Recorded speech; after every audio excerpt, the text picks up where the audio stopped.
All right, so we've created characters, cartoon expressions, lettering tricks. It's time to put it all together and create our own comic book from beginning to end, just like a big-name comic book publisher does. All right, now maybe you've already created your character and you already know what kind of powers they have, and now you want to see them in action. Well, now's your time to do it by writing a story. Your story needs a plot, which usually centers around good defeating evil. Next, the setting. This is where your story takes place. It could be in a city or another planet, or even sometime in the future. Next, the conflict. And this is where an evil scientist has created a giant robot and is attacking the city and is eating up all the pizza. The resolution. Now this is where the hero has defeated the villain and everything is back to normal. Now I have written such a story and jotted it down on my pocket notepad. And it's a good idea to carry a pocket notepad because you never know when that award-winning story is going to pop into your head.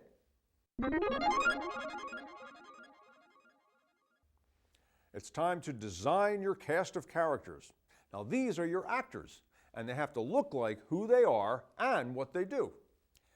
Now I've decided what my characters will look like in my story after making many sketches to explore the various possibilities to see which one I like best. But for now, I have decided on these. Let me introduce to you the hero, Dynamic Dude. The evil villain, Mr. Vile. And by the way, if you take the E off of the end of vile and put it in the beginning of the word, that's right, you've got evil. And last but not least, Melvin the Robot.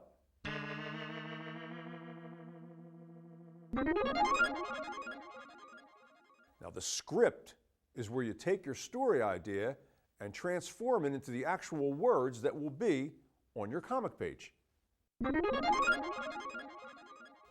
Now a rough is just that, a rough sketch that transforms your script, which is only words on a page, into artwork. And it doesn't even have to be the actual size that your finished comic page will be. And it can get pretty messy too, but that's okay because a rough is only where you decide how many panels it will take to tell your story in the best way. Once you're satisfied with your rough layout, you can use it as a guide for this next stage, penciling. Now this is where you draw a cleaned up version of your story in pencil on a new piece of paper. The size paper on which you choose to work is entirely up to you. If you work 8.5 by 11, it will fit on most scanners and copiers. When you have completed the penciling of your comic page, you are ready to ink in your work using your marker to make one definite, clean black line.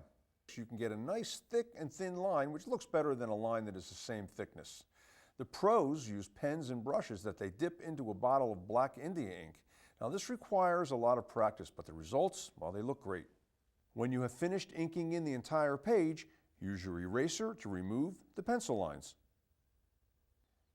There are several ways that you can add color to your comic book world. You can use markers or colored pencils. Both are great to use and produce great effects. Or color your artwork in a computer program. So these are the basic steps in creating your comic book page. And here's the finished product. Dynamic Dude in The Vile Robot. Everything seems peaceful. Suddenly,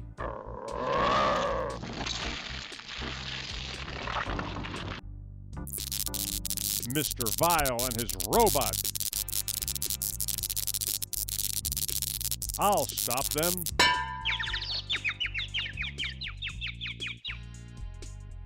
Everything is back to normal. We'll never forget you. So gather up some of the stories that you've written and illustrated, make a flashy cover, get some color copies, staple it all together, and guess what? You'll have the first issue of your very own comic book. And creating a comic book is not only fun to do, it's very rewarding to get to watch people enjoy what you've done.